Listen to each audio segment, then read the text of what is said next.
The surface is fading. Surroundings darkening. The distance between rescue and myself is slowly becoming infinite. I'm going deeper as the waves engulf me, as I lose hope in salvation.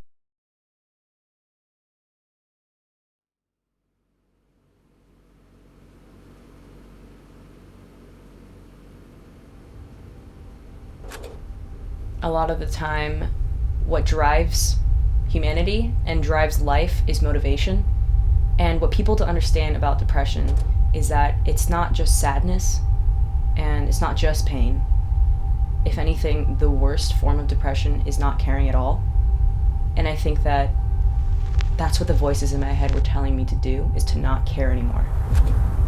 And after, a lifetime of feeling like no one even just glanced in my direction, these voices started to say, see, no one cares.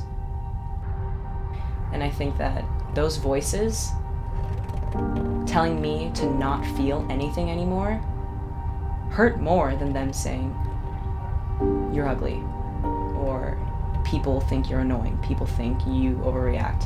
It's just the concept of those voices saying, people don't care about you. The night that I tried to end my life was horrible, and a lot of it was a blur. I felt nothing but darkness and heaviness, and it was all flooding in at once, and I was just trapped in my own thoughts, and I was trapped in my own internalization of things out of my control, and I just felt my entire world crumbling. And the thought of me having to wake up the next morning and pick the pieces back up by myself was unbearable. I genuinely felt like the only way I could get better was to just not exist anymore. And that's when I realized, well, if I'm this alone, then why am I even here? And that was the time that I did attempt suicide. And of course, it wasn't successful.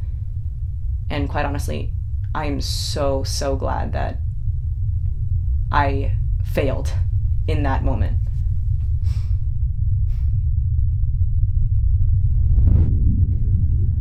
There was a world outside of my mind, and I was too stubborn and I was too depressed to see that until the next morning, because seeing my mom, casually say good morning to me and ask how I slept without an inkling of a thought that I had tried to kill myself that night, it just showed me that I needed to get out of my own mind, and I needed to realize that other people mattered and other people existed just as much as I mattered and just as much as I existed, For once in my life, even though I may not have had a tangible person understand what I was feeling, I was suddenly cognizant of a whole world of people that understood how I was feeling and were equally as alone as I was.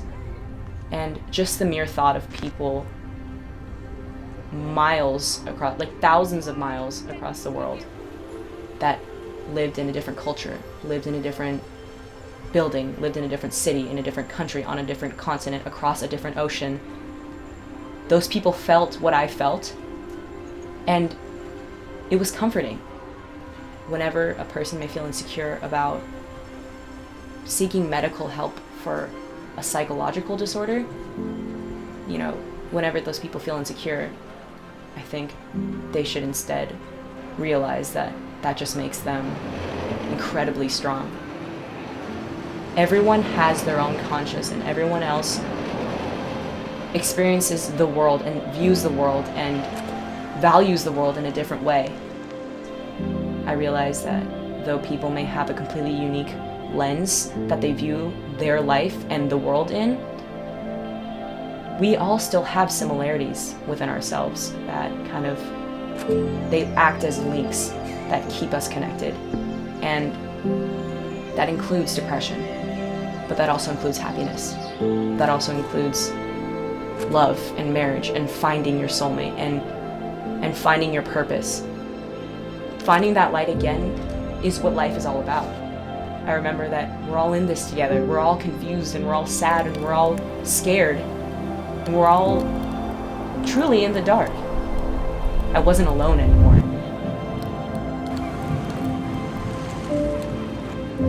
The rope shreds at your stiff hands. Just 1 second, only a minute more. You have no idea what is in store. Keep on reaching, hold on for dear life. Don't let these harsh winds dare to stifle the passion in your soul, the courage of your ways. We're all rooting that you live out all your days. With faith and confidence, with love and hope. It's only for now, this daunting and dangerous slope. It seems to slant opposite to you, but just keep in mind, at the end of this journey called life, peace is what you'll find.